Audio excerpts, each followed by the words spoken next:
Hello aspirants, welcome to Statecraft IAS academy. ಇದು ನಮ್ಮ ಸೈನ್ಸ್ನ 5ನೇ class. This is our 5th class. ನಾವು ಆಲ್ರೆಡಿ 4 ಕ್ಲಾಸನ್ನು ಕಂಪ್ಲೀಟ್ ಮಾಡಿದ್ದೀವಿ. ಅದರಲ್ಲಿ ಮೊದಲನೇ ಕ್ಲಾಸು ಸೆಲ್ಸ್ ಮೇಲೆ, ಆಮೇಲೆ 2ನೇ ಕ್ಲಾಸು ನಿಮಗೆ ಟಿಶ್ಯೂಸ್ ಮೇಲೆ ಮಾಡಿದ್ವಿ. ಅದಾದಮೇಲೆ 3ನೇ class previous year questions asked ಇನ್ KPSC KEA. ಈ 2 ಟಾಪಿಕ್ ಮೇಲೆ, ಸೆಲ್ಸ್ ಮತ್ತು ಟಿಶ್ಯೂ ಟಾಪಿಕ್ ಮೇಲೆ ಪ್ರೀವಿಯಸ್ ಇಯರ್ ಕ್ವಶನ್ಸ್ ಯಾವ್ದ್ಯಾವ್ದು ಬಂದಿದೆ ಎಲ್ಲ ಕ್ವಶನ್ಸನ್ನು ಡಿಸ್ಕಸ್ ಮಾಡಿದ್ವಿ. ಅರೌಂಡ್ ಒಂದು 40-50 ಕ್ವಶನ್ಸ್ ಡಿಸ್ಕಸ್ ಮಾಡಿದ್ವಿ ಅನ್ಕೋತೀನಿ. ಸೊ ಇದಾದಮೇಲೆ ಬ್ಲಡ್ ಆ್ಯಂಡ್ ಬೋನ್ಸ್ ಬಗ್ಗೆ ಡೀಟೇಲಾಗಿ ಡಿಸ್ಕಸ್ ಮಾಡಿದ್ದೀವಿ 4th ಕ್ಲಾಸಲ್ಲಿ. ಸೊ ಈ ಕ್ಲಾಸಲ್ಲಿ ನಾವು 5th ಕ್ಲಾಸ್ ಇದು ನಮ್ಮದು. ಈ ಕ್ಲಾಸಲ್ಲಿ ಡೈಜೆಷನ್ ಅಥವಾ ಜೀರ್ಣಕ್ರಿಯೆ ಬಗ್ಗೆ ಕಂಪ್ಲೀಟಾಗಿ ನೋಡೋಣ. ಆಮೇಲೆ ಬ್ಲಡ್ ಸರ್ಕ್ಯುಲೇಷನ್ ಬಗ್ಗೆ ನೋಡೋಣ. ಈ ಬ್ಲಡ್ ಸರ್ಕ್ಯುಲೇಷನಲ್ಲಿ ನಿಮಗೆ ಹಾರ್ಟು ಮತ್ತು ಲಂಗ್ಸ್, ಶ್ವಾಸಕೋಶ, ಅದ್ರ ಬಗ್ಗೆ ನೋಡೋಣ.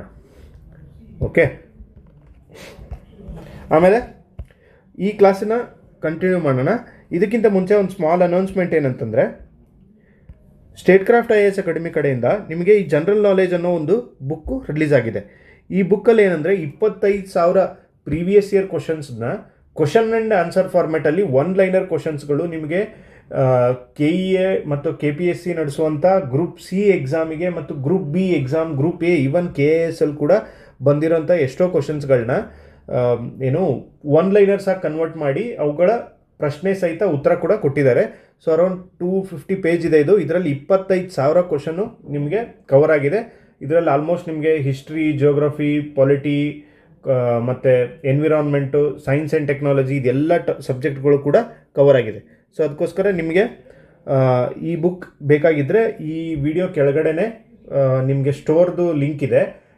ಈ ಬುಕ್ ಜೊತೆಗೆ ಇನ್ಸ್ಟಿಟ್ಯೂಟ್ ಕಡೆಯಿಂದ ಎಕನಾಮಿಕ್ ಸರ್ವೆ ಆಲ್ರೆಡಿ ರಿಲೀಸ್ ಆಗಿದೆ, ಬಜೆಟ್ ಕೂಡ ರಿಲೀಸ್ ಆಗಿದೆ. ಮೊನ್ನೆ Karnataka budget, Karnataka economic survey release ಆಗಿದೆ, ಮತ್ತು ಕರೆಂಟ್ ಅಫೇರ್ಸ್ ಮ್ಯಾಗ್ಝಿನ್ಸ್ ಕೂಡ ರಿಲೀಸ್ ಆಗಿದೆ. ಸೊ ನಿಮ್ಗೆ ಇಷ್ಟ ಇದ್ದರೆ ತೊಗೋಬೋದು. Let's continue the class.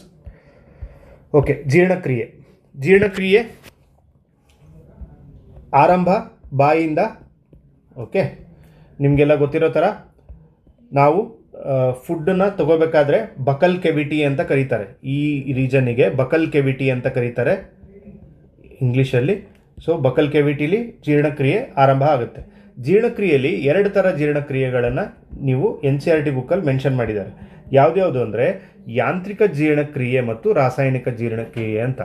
ಯಾಂತ್ರಿಕ ಜೀರ್ಣಕ್ರಿಯೆ ಅಂತಂದರೆ ನಿಮಗೆ ಯಾಂತ್ರಿಕ ಜೀರ್ಣಕ್ರಿಯೆಯಲ್ಲಿ ನಿಮಗೆ ಏನಾಗುತ್ತೆ, ಹಲ್ಲು ಮತ್ತು ನಾಲಿಗೆಯಿಂದ ಆಹಾರವನ್ನು ಯಾಂತ್ರಿಕವಾಗಿ ಒಡೆಯಲಾಗುತ್ತೆ. ಅಂದರೆ ನೀವು ಹಲ್ಲುಗಳನ್ನು ಯೂಸ್ ಮಾಡಿ ಆಹಾರವನ್ನು ದೊಡ್ಡದಾಗಿರುವಂಥ ಪೀಸನ್ನು ಕಟ್ ಮಾಡಿ ಚಿಕ್ಕ ಪೀಸಾಗಿ ಕನ್ವರ್ಟ್ ಮಾಡ್ತೀರಾ. ಬಟ್ ಕೆಮಿಕಲ್ ರಿಯಾಕ್ಷನ್ ಅಥವಾ ರಾಸಾಯನಿಕ ಕ್ರಿಯೆಯಲ್ಲಿ ಏನಾಗುತ್ತೆ ಅಂದರೆ ಕೆಮಿಕಲ್ಸ್ಗಳ ಸಹಾಯದಿಂದ ಸಂಕೀರ್ಣವಾದಂಥ ಅಣುಗಳನ್ನು ಸರಳ ಅಣುಗಳಾಗಿ ವಿಭಜನೆ ಮಾಡಲಾಗುತ್ತೆ.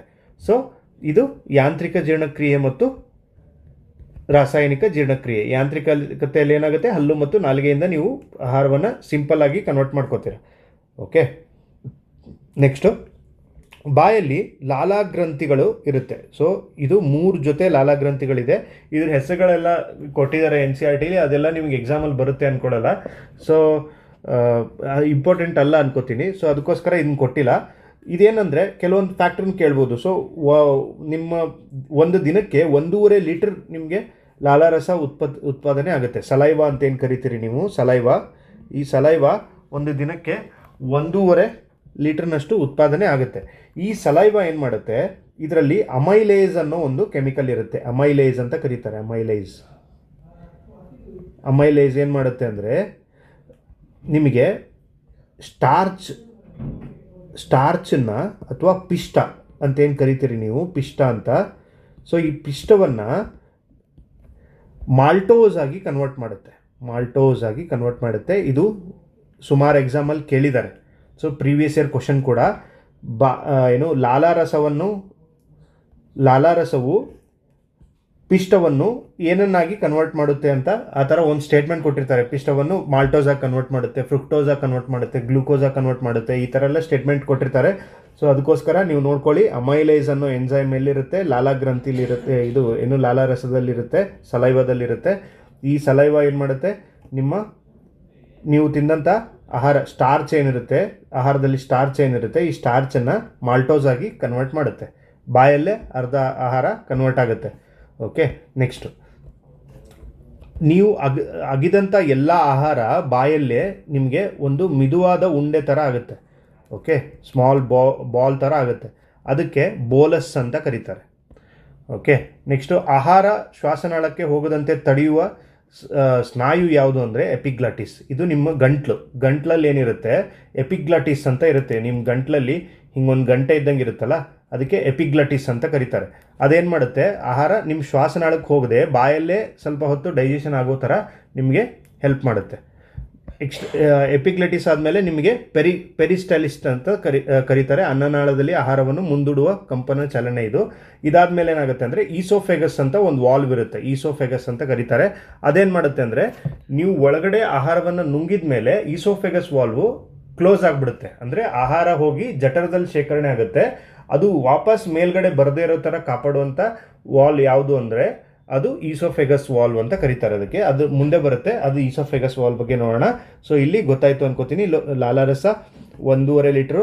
ಅದ್ರ ಜೊತೆಗೆ ನಿಮಗೆ ಅಮೈಲೇಸ್ ಅನ್ನೋ ಒಂದು ಕೆಮಿಕಲ್ ಇರುತ್ತೆ. ಅಮೈಲೇಸ್ ಅನ್ನೋ ಕೆಮಿಕಲ್ಲು ಏನು ಮಾಡುತ್ತೆ, ಸ್ಟಾರ್ಚನ್ನು ಮಾಲ್ಟೋಸ್ ಆಗಿ ಕನ್ವರ್ಟ್ ಮಾಡುತ್ತೆ ಬಾಯಲ್ಲೇ. ಆಮೇಲೆ ಅಗಿದ ಆಹಾರದ ಉಂಡೆನ ಬೋಲಸ್ ಅಂತ ಕರೀತಾರೆ. ಏನು ಗಂಟ್ಲಲ್ಲಿ ಗಂಟೆ ಥರ ಸ್ಟ್ರಕ್ಚರ್ ಇರುತ್ತೆ ಅದು ಎಪಿಗ್ಲಾಟಿಸ್ ಅಂತ ಕರೀತಾರೆ. ಧ್ವನಿ ಪೆಟ್ಟಿಗೆ ಕೂಡ ನಿಮಗೆ ಈ ಎಪಿಗ್ಲಾಟಿಸ್ ಕೆಳಗಡೆನೇ ಇರುತ್ತೆ. ಓಕೆ, ನೆಕ್ಸ್ಟು ಈಸೋಫೆಗಸ್ ವಾಲ್ವ್ ಬಗ್ಗೆ ಕೂಡ ಡಿಸ್ಕಸ್ ಮಾಡಿದ್ವಿ. ಓಕೆ, ನೆಕ್ಸ್ಟ್ ಬಾಯಲ್ಲಿ ಫಸ್ಟ್ ನಾವು ಡಿಸ್ಕಸ್ ಮಾಡಬೇಕಾಗಿದೆ ಏನಂದರೆ ಹಲ್ಲು. ಓಕೆ, ಹಲ್ಲುಗಳದ್ದು ಸ್ಟ್ರಕ್ಚರ್ ಏನಿದೆ ಅದ್ರ ಬಗ್ಗೆ ನಾವು ಡಿಸ್ಕಸ್ ಮಾಡಬೇಕು. ಹಲ್ಲುಗಳ ಮೇಲೆ ಇರೋಂಥ ವೈಟ್ ಕಲರ್ ಸ್ಟ್ರಕ್ಚರ್ ಏನಿದೆ ಇದಕ್ಕೆ ಎನಾಮೆಲ್ ಅಂತ ಕರೀತಾರೆ. ನೀವು ಟೂತ್ಪೇಸ್ಟ್ ಅಡ್ವರ್ಟೈಸ್ಮೆಂಟೆಲ್ಲ ನೋಡಿರ್ಬೋದು. ನಿಮ್ಮ ಎನಾಮಲ್ಲನ್ನು ಏನೋ ಪ್ರೊಟೆಕ್ಟ್ ಮಾಡ್ಕೊಳ್ಳೋದಕ್ಕೆ ಈ ಟೂತ್ಪೇಸ್ಟನ್ನು ಯೂಸ್ ಮಾಡಿ ಅಂತ ಅವ್ರು ಹೇಳ್ತಿರ್ತಾರೆ ಈ ಅಡ್ವರ್ಟೈಸ್ಮೆಂಟಲ್ಲಿ. ಸೊ ಅತಿ ಗಟ್ಟಿಯಾದ ಭಾಗ ಯಾವುದು ಹಲ್ಲಲ್ಲಿ ಅಂತಂದರೆ ಇದು ಎನಾಮಲ್ಲು ರಾಕ್ ಲೈಕ್ ಸ್ಟ್ರಕ್ಚರ್ ಇರುತ್ತೆ ಇದು. ಓಕೆ, ಇದ್ರ ಬಗ್ಗೆ ಒಂದು ಎಕ್ಸ್ಟ್ರಾ ಇನ್ಫಾರ್ಮೇಷನ್ ಏನಂದರೆ ನೀವು ಫ್ಲೋರೈಡ್ ಜಾಸ್ತಿ ಇರುವಂಥ ಕೆಮಿಕಲ್ ಜಾಸ್ತಿ ಇರುವಂಥ ನೀರನ್ನು ಕುಡಿದ್ರೆ ಯೂಶಲಿ ನಿಮಗೆ ನಾರ್ತ್ ಕರ್ನಾಟಕದಲ್ಲಿ ಏನು ಗ್ರೌಂಡ್ ವಾಟರ್ ಕನ್ಸಂಪ್ಷನ್ ಮಾಡ್ತಾರೆ, ಗ್ರೌಂಡ್ ವಾಟರ್ನ ಏನು ಕುಡಿತಾರೆ ಅಂತರ್ಜಲವನ್ನು, ಅದರಲ್ಲಿ ಫ್ಲೋರೈಡ್ ಕಂಟೆಂಟ್ ಜಾಸ್ತಿ ಇರುತ್ತೆ. ಇದು ಮ್ಯಾಕ್ಸಿಮಮ್ ಕಂಡುಬರೋದು ಗದಗ, ಬಾಗಲಕೋಟೆ, ಬಿಜಾಪುರ ಜಿಲ್ಲೆಯಲ್ಲಿರುವಂಥ ಗ್ರೌಂಡ್ ವಾಟರ್ ಕನ್ಸಂಪ್ಷನ್ ಮಾಡುವಂಥ ಹಳ್ಳಿಗಳಲ್ಲಿ ಕಂಡುಬರುವಂಥ ಒಂದು ಡಿಸೀಸು. ಏನಂತಂದರೆ ಆ ಫ್ಲೋರೈಡ್ ಕಂಟೆಂಟ್ ಜಾಸ್ತಿ ಇರೋದ್ರಿಂದ ಫ್ಲೋರೋಸಿಸ್ ಅಂತ ಒಂದು ಡಿಸೀಸ್ ಬರುತ್ತೆ. ಅದು which is related to this teeth. ಈ ಟೀತ್ ಮೇಲೆ ಏನಾಗುತ್ತೆ ಅಂದರೆ ಯೆಲ್ಲೋ ಕಲರ್ ಪ್ಯಾಚಸ್ ಆಗ್ತಾ ಹೋಗುತ್ತೆ. ಈ ಎನಾಮೆಲ್ ಮೇಲೆ ಯೆಲ್ಲೋ ಕಲರ್ ಪ್ಯಾಚಸ್ ಆಗಿ ಇದು ವೀಕ್ ಆಗಿರುತ್ತೆ ಎನಾಮೆಲ್. ಸೊ ಅದಕ್ಕೋಸ್ಕರ ಈ ಡಿಸೀಸ್ ಫ್ಲೋರೈಡಿಂದ ಬರುವಂಥ ಒಂದು ಡಿಸೀಸ್ ಇದು ಎನಾಮೆಲ್ನೇ ಇದನ್ನ ಹಾಳು ಮಾಡುತ್ತೆ. ಓಕೆ, ನೆಕ್ಸ್ಟ್ ಎನಾಮೆಲ್ ಆಯಿತು. ಇದ್ರ ಒಳಗಡೆ ಇರುವಂಥ ಈ ಸ್ಟ್ರಕ್ಚರ್ ಏನಿದೆ, ನರ್ವ್ಸ್ ಬಂದು ಇದಕ್ಕೆ ಕನೆಕ್ಟ್ ಆಗುವಂಥ ಸ್ಟ್ರಕ್ಚರ್, ಇದಕ್ಕೆ ಡೆಂಟಿನ್ ಅಂತ ಕರೀತಾರೆ. ಓಕೆ, ಇದು ಕಿರೀಟ ಅಥವಾ ಕ್ರೌನ್ ಅಂತಾರೆ, ಕಂಠಭಾಗ. ನೆಕ್ಸ್ಟ್ ಬೇರು. ನೀವು ರೂಟ್ ಕೆನಾಲ್ ಅಂತ ಏನು ಮಾಡ್ತಾರೆ, ನಿಮಗೆ ಒಂದು ಹಲ್ಲನ್ನು ಕಿತ್ತಿ ಇನ್ನೊಂದು ಹಲ್ಲನ್ನು ಏನು ಹಾಕ್ತಾರೆ ಅದಕ್ಕೆ ರೂಟ್ ಕೆನಾಲ್ ಅಂತ ಕರೀತಾರೆ. ಅದು ಇಲ್ಲಿಂದ ಈ ರೂಟಿಂದನೇ ರಿಮೂವ್ ಮಾಡಬೇಕಾಗುತ್ತೆ. ಆಮೇಲೆ ಲಾಸ್ಟ್ ಕ್ಲಾಸಲ್ಲೇ ನಾನು ಡಿಸ್ಕಸ್ ಮಾಡಿದ್ದೆ ಹಲ್ಲುಗಳಲ್ಲಿ ಇರುವಂಥ ಕೆಮಿಕಲ್ ಯಾವುದು ಅಂದರೆ ಕ್ಯಾಲ್ಶಿಯಂ ಆ್ಯಂಡ್ ಫಾಸ್ಫರಸ್ ಅಂತ. ಕ್ಯಾಲ್ಶಿಯಂ ಮತ್ತು ರಂಜಕ ಇವೆರಡು ಕೆಮಿಕಲ್ಸ್ಗಳು ನಿಮಗೆ ಟೀತಿಗೆ ಇಂಪಾರ್ಟೆಂಟ್ ಆಗುತ್ತೆ. ಆಮೇಲೆ ನಿಮಗೆಲ್ಲ ಗೊತ್ತಿರೋ ಥರ ವಯಸ್ಕ ಅಡಲ್ಟ್ಗಳಲ್ಲಿ ಎಷ್ಟು ಹಲ್ಲುಗಳಿರುತ್ತೆ, 32 ಹಲ್ಲುಗಳಿರುತ್ತೆ. ಅದೇ ಚಿಕ್ಕ ಮಕ್ಕಳಲ್ಲಿ 20 ಹಲ್ಲಿರುತ್ತೆ. ಆಮೇಲೆ ಅಡಲ್ಟಲ್ಲಿ ವಯಸ್ಕರಲ್ಲಿ ಏನಾಗುತ್ತೆ, ಮುಂದೆ ಇನ್ನೊಂದು ಹಲ್ಲು ಬೆಳೆಯುತ್ತೆ, ಅದಕ್ಕೆ ಬುದ್ಧಿ ಹಲ್ಲು ಅಂತ ಕರೀತಾರೆ. ಸೊ ಇದು 33 ಟೋಟಲ್ ಹಲ್ಲುಗಳು ಬರುತ್ತೆ. 33ನೇ ಹಲ್ಲು ವಿಸ್ಡಮ್ ಟೀತ್ ಅಂತ ಏನು ಕರಿತೀರಿ, ಅದು fluorosis disease related to teeth. Okay, next ಇಲ್ಲಿ ಹಲ್ಲುಗಳ ಬಗ್ಗೆ NCERTಲಿ ಒಂದು ಚಾರ್ಟ್ ಕೊಟ್ಟಿದ್ದಾರೆ, ಯಾವ್ಯಾವ ಪ್ರಾಣಿಗಳಿಗೆ ಎಷ್ಟೆಷ್ಟು ಹಲ್ಲಿದೆ ಅಂತ. ಇದು ನಿಮಗೆ ಎಕ್ಸಾಮಿಗೆ ಇಂಪಾರ್ಟೆಂಟ್ ಇಲ್ವೋ ಇಲ್ಲೋ ಗೊತ್ತಿಲ್ಲ, ಒಂದು ಕ್ಯೂರಿಯಾಸಿಟಿ ಪಾಯಿಂಟ್ ಆಫ್ ವ್ಯೂ ಇಂದ ನೆನ್ಪಿಟ್ಕೊಳ್ಳಿ. ಅಕಸ್ಮಾತಾಗಿ ಏನಾದ್ರು ಕೇಳಿದ್ರೆ, ಅಂದರೆ ಯಾವ ಪ್ರಾಣಿಗಳಲ್ಲಿ ಹಲ್ಲು ಜಾಸ್ತಿ ಇದೆ ಅಂತ ಒಂದು ಏನಾದ್ರು ಕ್ವಶನ್ ಆ ಥರ ಬಂದರೆ ನೆನಪಿರಲಿ, ನಾಯಿಗಳಲ್ಲಿ ಜಾಸ್ತಿ ಹಲ್ಲಿರುತ್ತೆ, 42 ಇದೆ. ಆಮೇಲೆ ಹಸು 32, ನಮ್ಮ ಮನುಷ್ಯರಿಗೆ ಎಷ್ಟಿದೆ ಅಷ್ಟೇ ಇದೆ. ಇಲಿಗೆ 16 ಹಲ್ಲಿದೆ. ಕೋತಿಗೂ ಮನುಷ್ಯರಲ್ಲಿ ಎಷ್ಟಿದೆ ಅಷ್ಟೇ ಇದೆ. ಆನೆಗೆ 14 ಇದೆ. ಓಕೆ, ಒಂದು ಸಾರಿ ಇದು ನೋಡಿ, ಬೆಕ್ಕಿಗೆ 30 ಇರುತ್ತೆ. ಓಕೆ, ನೀವೀಗ ನಾವು ಬಾಯಿ ಸ್ಟ್ರಕ್ಚರ್ ಬಗ್ಗೆ ನೋಡಿದ್ವಿ. ಇಲ್ಲಿ ಇದಕ್ಕೆ ಬಕಲ್ ಕ್ಯಾವಿಟಿ ಅಂತಾರೆ. ಲಾಲಾರಸದ ಬಗ್ಗೆ ನೋಡಿದ್ವಿ, ಇದೆಲ್ಲ ನೋಡಿದ್ವಿ. ಅಮೈಲೇಸ್ ಬಗ್ಗೆ, ಎಪಿಗ್ಲಾಟಿಸ್ ಬಗ್ಗೆ ಇದೆಲ್ಲ ನೋಡಿದ್ವಿ. ಅದಾದಮೇಲೆ ಹಲ್ಲಿನ ಬಗ್ಗೆನೂ ಡಿಸ್ಕಸ್ ಮಾಡಿದ್ವಿ. ಈಗ ಊಟ ಮಾಡಿದ ಮೇಲೆ ಆ ಫುಡ್ಡು ಹೋಗಿ ಎಲ್ಲಿ ಶೇಖರಣೆ ಆಗುತ್ತೆ? ಜಠರದಲ್ಲಿ ಶೇಖರಣೆ ಆಗುತ್ತೆ. ಈ ಜಠರದಲ್ಲಿ ಏನಾಗುತ್ತೆ ಅಂದರೆ, ಇಲ್ಲಿರುವಂಥ ಇಲ್ಲಿ ಒಳಗಡೆ ಒಂದು ಕೆಮಿಕಲ್ ಇರುತ್ತೆ. ಈ ಕೆಮಿಕಲ್ ಹೈಡ್ರೋಕ್ಲೋರಿಕ್ ಆ್ಯಸಿಡ್, ಇದು HCl ಅಂತ ಏನು ಕರಿತೀರಿ. ಈ ಆ್ಯಸಿಡ್ ಇರುತ್ತೆ. ಇದು ಆ್ಯಸಿಡ್ ಇರೋದ್ರಿಂದ ಇದೇನು ಮಾಡುತ್ತೆ ಅಂದರೆ, ಸೂಕ್ಷ್ಮಾಣು ಜೀವಿಗಳು ಏನಿರುತ್ತೆ ನೀವು ತಿಂದಿರೋ ಫುಡ್ಡಲ್ಲಿ, ಮೈಕ್ರೋ ಆರ್ಗ್ಯಾನಿಸಮ್ಸ್ ಏನಿರುತ್ತೆ ಅದನ್ನೆಲ್ಲ ಸಾಯೋಡಿಯುತ್ತೆ. ಅದಾದಮೇಲೆ ಈ ಜಠರ ಏನಾಗಿರುತ್ತೆ ಅಂದರೆ 3 ಲೇಯರಿಂದ ಕವರ್ ಆಗಿರುತ್ತೆ. Outer longitudinal layer, middle circular layer, inner oblique layer ಅಥವಾ ಒಳಗಿನ ಓರೆಯಾದ ಪದರ ಅಂತ ಕರೀತಾರೆ. ಸೊ ಈ 3 ಪದರಗಳಿಂದ ಇದು ಏನು ಜಠರ ಆಗಿರುತ್ತೆ. ಇದು ಅನ್ನನಾಳ. ನಿಮಗೆ ಇಲ್ಲೇ ಮುಂದೆ ಇದು ಡೈರೆಕ್ಟ್ ಕನೆಕ್ಟ್ ಆಗೋದು ಅನ್ನನಾಳಕ್ಕೆ. ಇಲ್ಲಿಂದ ನಿಮಗೆ ಸಣ್ಣ ಕರಳಿಗೆ ಚೇಂಜ್ ಆಗುತ್ತೆ. ಓಕೆ, ಇಲ್ಲಿ ಜಠರದಲ್ಲಿ ಏನಂದರೆ ನಿಮಗೆ ಹೈಡ್ರೋಕ್ಲೋರಿಕ್ ಆ್ಯಸಿಡ್ ಇರುತ್ತೆ, ಅದ್ರ ಜೊತೆ ಪೆಪ್ಸಿನ್ ಇರುತ್ತೆ, ರೆನಿನ್ ಇರುತ್ತೆ. ಪೆಪ್ಸಿನ್ ಅನ್ನೋ ಕೆಮಿಕಲ್ ಏನು ಮಾಡುತ್ತೆ ಅಂತ ಸುಮಾರು ಎಕ್ಸಾಮಲ್ಲಿ ಕ್ವಶನ್ ಕೇಳಿದ್ದಾರೆ. ಸೊ ಪೆಪ್ಸಿನ್ ಏನು ಮಾಡುತ್ತೆ ಅಂತಂದರೆ, ನಿಮಗೆ ಪ್ರೋಟೀನನ್ನು ಪಾಲಿಪೆಪ್ಟೈಡ್ಗಳಾಗಿ ಪರಿವರ್ತಿಸುತ್ತದೆ ಅಂತ. ಈಗ ನೀವು ತಿಂದಿರೋ ಫುಡ್ಡಲ್ಲಿ ಪ್ರೋಟೀನ್ ಇರುತ್ತೆ, ನೆಕ್ಸ್ಟು ಕಾರ್ಬೋಹೈಡ್ರೇಟ್ಸ್ ಇರುತ್ತೆ, ಅದಾದಮೇಲೆ ಫ್ಯಾಟ್ ಇರುತ್ತೆ. ಈ 3 ಮಿಶ್ರಣ ನೀವು ತಿಂದಿರೋಂಥ ಫುಡ್ಡಲ್ಲಿ ಇರುತ್ತೆ. ಪ್ರೋಟೀನನ್ನು ಡೈಜೆಸ್ಟ್ ಮಾಡುವಂಥ ಕೆಮಿಕಲ್ ಯಾವುದು ಅಂದರೆ pepsin P protein. Okay, next ನಿಮಗೆ ಪ್ರೋಟೀನನ್ನು ಪಾಲಿಪೆಪ್ಟೈಡ್ ಆಗಿ ಇದು ಕನ್ವರ್ಟ್ ಮಾಡುತ್ತೆ. ಅದಾದಮೇಲೆ ರೆನಿನ್ ಏನು ಕೆಲಸ ಮಾಡುತ್ತೆ ಅಂತಂದರೆ ಹಾಲನ್ನು ಮೊಸರನ್ನಾಗಿ ಪರಿವರ್ತಿಸುತ್ತದೆ. ಇದು ಮಕ್ಕಳಲ್ಲಿ ಹೆಚ್ಚಾಗಿ ಕಂಡುಬರುತ್ತೆ ರೆನಿನ್. ಓಕೆ, ನೆನಪಿಟ್ಕೊಳ್ಳಿ, ಇವೆರಡು ಕೆಮಿಕಲ್ಸ್ನು ಕೇಳ್ತಾರೆ. ರೆನಿನ್ ಏನು ಕೆಲಸ ಮಾಡುತ್ತೆ, ಪೆಪ್ಸಿನ್ ಏನು ಕೆಲಸ ಮಾಡುತ್ತೆ. ನೆಕ್ಸ್ಟ್ ನಾವು ಡಿಸ್ಕಸ್ ಮಾಡಿದ್ವಿ, ಈ ಜಠರದಿಂದ ನೆಕ್ಸ್ಟ್ ಕನೆಕ್ಟ್ ಆಗೋದು ಸಣ್ಣ ಕರಳಿಗೆ ಅಂತ. ಸಣ್ಣ ಕರಳಲ್ಲಿ ಏನಾಗುತ್ತೆ, ಇದು ಸಣ್ಣ ಕರಳು 23 ಅಡಿ ಅಥವಾ 6 ಮೀಟರ್ ಉದ್ದ ಇರುತ್ತೆ. 6 ಮೀಟರ್ ಅನ್ನೋದು ಒಂದ್ಸರಿ PC ಎಕ್ಸಾಮಲ್ಲಿ ಕ್ವಶನ್ ಆಗಿದೆ. ಸೊ ಇದು ನೆನಪಿಟ್ಕೊಳ್ಳಿ, PC ಎಕ್ಸಾಮಲ್ಲಿ ಕ್ವಶನ್ ಆಗಿದೆ. 6 ಮೀಟರು ಉದ್ದ ಇರುತ್ತೆ ನಿಮ್ಮ ಸಣ್ಣ ಕರಳು. ಸಣ್ಣ ಕರಳಿನಲ್ಲಿ ವಿಲಿ ಅನ್ನೋ ಒಂದು ಸ್ಟ್ರಕ್ಚರ್ ಇರುತ್ತೆ. ಅದು ಯಾವ ಥರ ಇರುತ್ತೆ ಅಂದರೆ, ಈ ಥರ ಏನಿದೆ ಇಲ್ಲಿ ವಿಲಿ ಅಂತ ಏನು ಕರಿತೀರಿ ನೀವು ಸಣ್ಣ ಕರಳಲ್ಲಿ, ಇದರಲ್ಲಿ ಈ ಥರ ಇರುತ್ತೆ. ಇಲ್ಲಿದೆ ನೋಡಿ, ಇದೇನು ಕಾಣುತ್ತೆ ನಿಮಗೆ, ಇದು ವಿಲಿ ಅನ್ನೋದು. ಆಹಾರ ಪೋಷಕಾಂಶಗಳನ್ನು ರಕ್ತಕ್ಕೆ ಸೇರಿಸುವ ದಾರದ ರಚನೆಗಳು ಇವು. ಅಂದರೆ ನಿಮಗೆ ಏನು ನ್ಯೂಟ್ರಿಯೆಂಟ್ಸ್ ಏನೇನಿರುತ್ತೆ ನೀವು ತಿಂದಿರೋ ಫುಡ್ಡಲ್ಲಿ, ಅದನ್ನೆಲ್ಲ ಅಬ್ಸಾರ್ಬ್ ಮಾಡ್ಕೊಳ್ಳುವಂಥ ಸ್ಟ್ರಕ್ಚರ್ ಯಾವುದು ಬಾಡಿಯಲ್ಲಿ ಅಂದರೆ ಅದು ಸಣ್ಣ ಕರಳಲ್ಲಿ ಆ ಕೆಲಸ ಯಾವ್ದು ಮಾಡುತ್ತೆ ಅಂದರೆ ಈ ವಿಲೀಸ್ ಮಾಡುತ್ತೆ. ಆಹಾರದ ಪೋಷಕಾಂಶಗಳೇನಿರುತ್ತೆ, ನಿಮ್ಮ ನ್ಯೂಟ್ರಿಷನ್ಸ್ ಏನಿರುತ್ತೆ ಅದನ್ನೆಲ್ಲ ಅಬ್ಸಾರ್ಬ್ ಮಾಡಿಕೊಂಡು ಬ್ಲಡ್ಡಿಗೆ ಸರ್ಕ್ಯುಲೇಟ್ ಮಾಡುತ್ತೆ. ಅದು ಎಲ್ಲೆಲ್ಲಿ ಯುಟಿಲೈಸ್ ಆಗಬೇಕು ಅಲ್ಲಿಂದ ಯುಟಿಲೈಸ್ ಆಗೋಕ್ಕೆ ಸ್ಟಾರ್ಟ್ ಆಗುತ್ತೆ. ಆಮೇಲೆ ಅಪೆಂಡಿಕ್ಸ್ ಅನ್ನೋ ಒಂದು ರೋಗದ ಬಗ್ಗೆ ನೀವೆಲ್ಲ ಕೇಳಿರ್ತೀರ. ರೋಗದ ಬಗ್ಗೆ ಕೇಳಿರ್ತೀರ. ಸಣ್ಣ ಮತ್ತು ದೊಡ್ಡ ಕರಳನ್ನು ಸೇರಿಸುವ ಭಾಗ ಇದು ಮಾನವನ ದೇಹದ ನಿರಾಯುಕ್ತ ಅಂಗ. ಮೊದಲು ಫಸ್ಟಿಗೆ ಮಾನವರು ಎವಲ್ಯೂಷನ್ ಆಗೋಕ್ಕಿಂತ ಮುಂಚೆ, ಅಂದರೆ ಆದಿಮಾನವರೇನಿದ್ರು ಅವಾಗ ಸಿಕ್ಕಿದ್ರೆಲ್ಲ ತಿಂತಿದ್ರು. ಈ ಹಸಿ ಮಾಂಸ ಅಥವಾ ಹಸಿ ಆದಂಥ ಎಲೆಗಳು, ತಪ್ಪಲ, ಈ ಥರದ್ದೆಲ್ಲ ತಿಂತಿದ್ರು. ಸೊ ಅವಾಗ ಏನಾಗ್ತಿತ್ತು, ಸೆಲ್ಯುಲೋಸ್ ಕೂಡ ನಮ್ಮ ಬಾಡಿಲಿ ಹೋಗ್ತಿತ್ತು. ಸೆಲ್ಯುಲೋಸ್ ಅಂದರೆ ಈಗ ನಿಮ್ಮ ಪೇಪರ್ ಏನಿರುತ್ತೆ ಅದು ಸೆಲ್ಯುಲೋಸಿಂದ ಮಾಡಲ್ಪಟ್ಟಿರುತ್ತೆ.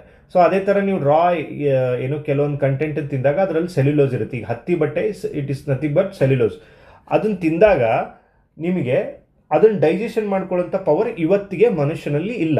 ಯಾಕಂದರೆ ಎವಲ್ಯೂಷನರಿ ಪ್ರೊಸೆಸ್ಸಲ್ಲಿ ನಾವು ಅದನ್ನು ತಿನ್ನೋದನ್ನು ಬಿಟ್ಟಿರೋದ್ರಿಂದ ದೇಹ ಎವಲ್ಯೂಷನ್ ಪ್ರೊಸೆಸ್ಸಲ್ಲಿ ನಮಗೆ ಆ ಪವರ್ನ ಕಳ್ಕೊಂಡಿದೆ. ಸೊ ಸೆಲ್ಯುಲೋಸ್ ತಿಂದಾಗ ಅದನ್ನು ಜೀರ್ಣಕ್ರಿಯೆ ಮಾಡ್ಕೊಳ್ಳೋದಕ್ಕೆ ಈ ಅಪೆಂಡಿಕ್ಸ್ ಉಪಯೋಗ ಆಗ್ತಿತ್ತು ಅನ್ನೋದು ಸೈಂಟಿಸ್ಟ್ಗಳು ಹೇಳ್ತಾರೆ. ಇದ್ರದ್ದು ಏನಾದ್ರು ಇಲ್ಲಿ ಈ ಅಪೆಂಡಿಕ್ಸಿಗೆ ಏನಾದ್ರು ಇನ್ಫೆಕ್ಷನ್ ಆದರೆ ಅಪೆಂಡಿಸೈಡ್ ಅನ್ನೋ ಒಂದು ಡಿಸೀಸ್ ಉಂಟಾಗುತ್ತೆ. ಅದು ಹೊಟ್ಟೆ ನೋವಾಗುತ್ತೆ ಅದರಿಂದ. ಓಕೆ, ನೆಕ್ಸ್ಟು ನಿಮಗೆ ಫುಡ್ಡು ಎಕ್ಸ್ಕ್ರೀಟ್ ಆಗೋದು ಎಲ್ಲಿಂದ ಅಂದರೆ ದೊಡ್ಡ ಕರಳು, ಅದಾದಮೇಲೆ ಗುದದ್ವಾರ. ದೊಡ್ಡ ಕರಳಲ್ಲಿ ಏನಾಗುತ್ತೆ ಅಂದರೆ ನೀರು ಮತ್ತು ಲವಣಗಳ ಮರು ಹೀರಿಕೆ ಆಗುತ್ತೆ.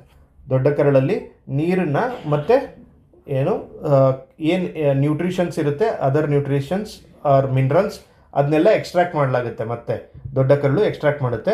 ಅದಾದಮೇಲೆ ನಿಮ್ಮ ಗುದದ್ವಾರದಿಂದ ಫುಡ್ಡು ಹೊರಗಡೆ ಹೋಗುತ್ತೆ, ಎಕ್ಸ್ಕ್ರಿಷನ್ ಹೊರಗಡೆ ಹೋಗುತ್ತೆ. ಓಕೆ, ನೆಕ್ಸ್ಟು ಇಲ್ಲೊಂದು ರಾಸಾಯನಿಕ ಕ್ರಿಯೆ ಇದ್ರ ಬಗ್ಗೆ ಹೇಳಿದ್ದಾರೆ. ಸೊ ಇದೆಲ್ಲ NCERTಲಿ ಕೊಟ್ಟಿದ್ದಾರೆ. ಇದ್ರದ್ದು ಇನ್ಫಾರ್ಮೇಷನ್ ಕೊಡೋಕ್ಕಿಂತ ಮುಂಚೆ ನಿಮಗೆ ರೂಟ್ ವರ್ಡ್ ಬಗ್ಗೆ ಹೇಳ್ತಾ ಇದ್ದೆ. ನಾನು ಲಾಸ್ಟ್ 2-3 ಕ್ಲಾಸಲ್ಲೂ ಹೇಳಿದ್ದೀನಿ. ಈ ರೂಟ್ ವರ್ಡ್ಸಲ್ಲಿ ನಿಮಗೆ ಯಾವುದೋ ಒಂದು ಕೆಮಿಕಲ್ ಇದೆ, ಆ ಕೆಮಿಕಲ್ ಮುಂದೆ ಈಗ ಫಾರ್ ಎಕ್ಸಾಂಪಲ್ ಮಾಲ್ಟೋಸ್ ಅನ್ನೋದು ಒಂದು ಕೆಮಿಕಲ್ ಅಂತ ಅನ್ಕೊಳ್ಳಿ. ಮಾಲ್ಟೇಸ್ ಅನ್ನೋದು ASE ಅಂತ ಬಂದರೆ ಅದು ಎನ್ಸೈಮ್. ಅದು ಮಾಲ್ಟೇಸ್ ಅಂತ ಬಂದರೆ ASE ಅಂತ ಏನಾದ್ರು ಲಾಸ್ಟಲ್ಲಿ ಬಂದರೆ ಇದಕ್ಕೆ ಎನ್ಸೈಮ್ ಅಂತ ಕರೀತಾರೆ.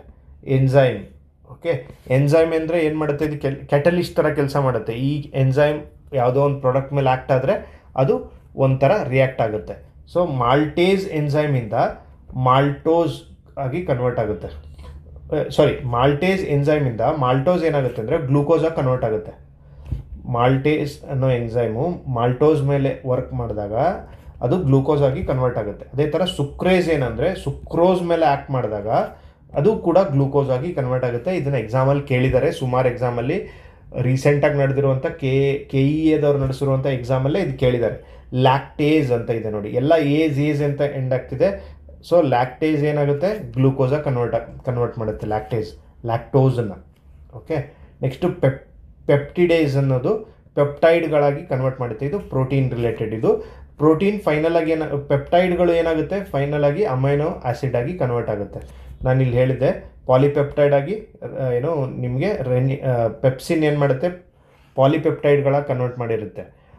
ಆ ಪೆಪ್ಟೈಸ್ ಏನು ಏಸ್ ಅಂತಿದೆ, ಇದು ಈ ಎನ್ಸೈಮ್ ಈ ಪೆಪ್ಟೈಡ್ ಮೇಲೆ ಆ್ಯಕ್ಟ್ ಮಾಡಿದಾಗ ಇದು ಅಮೈನೋ ಆ್ಯಸಿಡ್ ಆಗಿ ಪ್ರೋಟೀನ್ ಅಮೈನೋ ಆ್ಯಸಿಡ್ ಆಗಿ ಕನ್ವರ್ಟ್ ಆಗುತ್ತೆ. ಅದೇ ಥರ ಲೈಪೇಸ್ ಇದು ಫ್ಯಾಟನ್ನು ಗ್ಲಿಸರಾಲ್ ಆಗಿ ಕನ್ವರ್ಟ್ ಮಾಡುತ್ತೆ. ಇದು ಕೂಡ ತುಂಬ ಇಂಪಾರ್ಟೆಂಟ್ ಇದು.